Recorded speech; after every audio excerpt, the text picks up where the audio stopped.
In 1937, Denton True Young, known to all as Cy Young, was inducted into the recently established Baseball Hall of Fame in Cooperstown, New York, at age 72.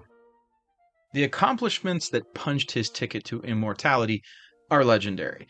511 victories, 749 complete games, 3 no-hitters, and the most batters faced. But there's so much else to the story. He nearly doubled his strikeout rate over the second half of his career. Young threw the first perfect game under modern rules, while in the middle of 24 consecutive innings without surrendering a hit. How did such an effective workhorse stay healthy? In this video, I want to understand what made Cy Young so exceptional. How did he manage to stay effective for 22 seasons? After all, we hear his name annually. Every November, baseball writers select the 2 best pitchers in baseball and give them an honor in his name. Let's talk about Cy Young. What made him so great for so long? Denton T. Young was born in Gilmore, Ohio on March 29, 1867, the first of 5 children in a farming family. His father was a Civil War veteran who likely encountered baseball while serving with Union forces. Young Denton, or Denty to friends and family, grew up engaged in farm labor. But that didn't stop his parents from encouraging recreational pursuits like baseball. When the chores were done, Denton threw stones and played ball with brothers Jesse and Anthony. By the end of adolescence, he was a giant for the 19th century, standing 6 feet 2 inches and possessing a powerful frame. Barry Levinson's classic film, The Natural, draws from the archetype of a farm boy who possesses great athletic gifts. And in the movie's dramatic finale, The Natural must face another farm boy, 20 years younger. Fictional films aside, Cy Young enjoyed farm life and attributed the length of his career to it. As an older man, he said, "I worked hard all winter on my farm, from sunup to sundown, doing chores that not only were good for my legs, but also for my arm and back. Swinging an axe hardens the hands and builds up the shoulders and back. I needed only a dozen pitches to warm up for a ball game." It was love that pushed a young Denton into pro baseball. He wanted to marry a nearby farm girl named Robba Miller. I couldn't find a photograph of her, but it was baseball that presented one opportunity to do it. In 1890, he signed a contract with a minor league team at $60 a month, and he quickly proved his worth by throwing a no-hitter and striking out 201 batters. Everyone marveled at the rookie's fastball and dubbed him Cyclone, or Cy for short, a nickname that stuck. The Cleveland Spiders bought his minor league contract in 1890 and issued their own in 1891 for $103 a month. A surviving copy of the 1891 contract exists, and the Spiders couldn't believe their luck. In 1892, Cy Young posted truly superhuman numbers: 36 victories, 9 shutouts, and a 1.93 ERA. That winter, he retired to Ohio, married his sweetheart Robba, and established a household. Back in New York at annual winter meetings, baseball's owners worried about declining offense and the new breed of powerful hurlers that limited the league batting average. And so, they made a fateful decision and moved the pitcher's mark from 55 feet 6 inches to 60 feet 6 inches. Now hitters would have an extra instant to see the ball. Well, the rule change didn't alter Cy Young's trajectory. He won 33 games in 1893, 35 games in 1895. The league batting averages went up, but not his ability to dominate. And Young was a gamer. In the 1895 Temple Cup Series, a precursor to the World Series, Young faced Ned Hanlon's Baltimore Orioles and its rowdy cast of Hall of Fame inductees: John McGraw, Willie Keeler, Joe Kelly, and Huey Jennings. They would try anything to rattle opponents with trash talk, intimidation, and aggressive play. But Cy Young kept his cool and attacked the strike zone, beating Baltimore 3 times and carrying Cleveland to its first championship.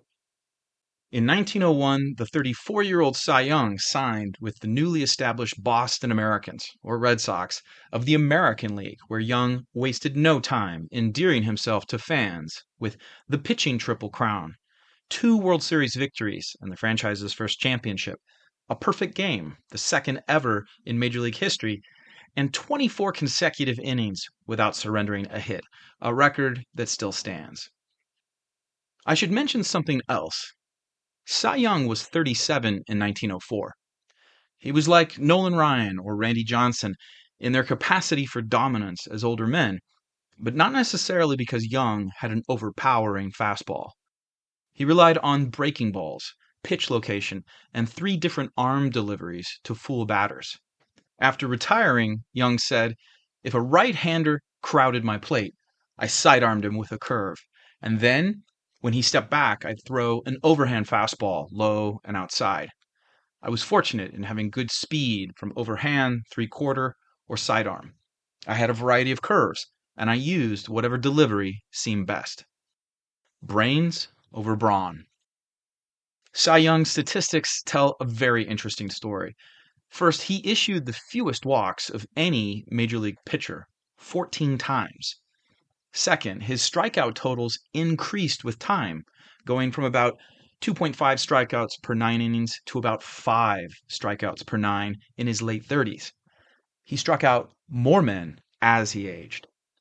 Third, Young averaged roughly 10 wins above a replacement level pitcher for most of his career, and he stayed dominant through 1908, a season in which he won 21 games and posted a 1.26 ERA. That year, 41-year-old Cy Young threw his 3rd and final no-hitter, a record at the time. What explains the length of his long, successful career? Apart from being endowed with a strong arm and sturdy constitution, Young had moderate habits and good intuition about how to avoid injury. He labored in the off-season to strengthen his body and avoided lengthy warm-up sessions during the regular season. Once he went to work, his metronomic throwing motion had the consistency of a well-oiled machine. Temperament mattered too. Cy Young exuded confidence because he could control both the ball and his own emotions when competing against opponents like Honus Wagner and the hard-hitting Pittsburgh Pirates in the 1903 World Series. When pressure mounted, Cy patiently changed speeds, locations, and arm angles. But let's not forget that he lost 315 times, the most in Major League history, and performed poorly in the 1892 postseason. To be sure, you need good psychological makeup to deal with the constant failures in baseball. Finally, at age 44, Cy Young hung up his spikes. Referring to the youthful opposition, he said, "The boys are taking an unfair advantage of the old man by bunting because they know I've got a tough time getting around and bending over my big belly." What did he do after retirement in 1911?